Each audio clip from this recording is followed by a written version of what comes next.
চলতে চলতে পাবো দুজন স্বপ্নের ঠিকানা।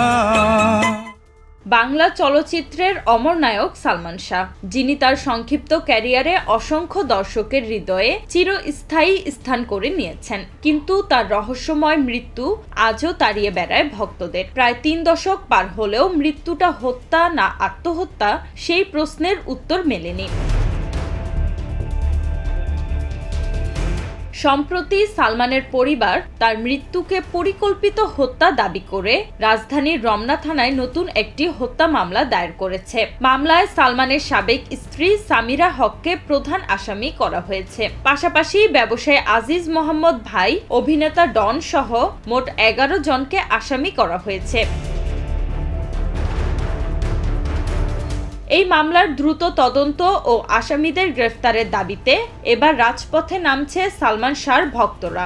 আগামী 1 নভেম্বর দুপুর 2:30 ঢাকার জাতীয় প্রেস ক্লাবের সামনে মানববন্ধন কর্মসূচির আয়োজন করা হয়েছে। এই কর্মসূচি আয়োজন করেছে সালমান শাহর ভক্তবৃন্দ সংগঠন।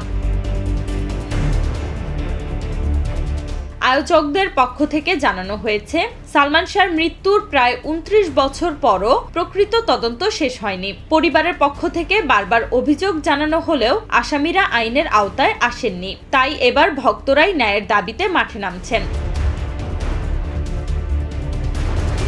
উল্লেখ্য, 1996 সালের 6 সেপ্টেম্বর রাজধানীর ইস্কাটনে নিজ বাসায় রহস্যজনকভাবে মারা যান সালমান শাহ। শুরুতে ঘটনাটি আত্মহত্যা বলা হলেও পরিবার ও ভক্তদের দাবি এটি ছিল একটি পরিকল্পিত হত্যা।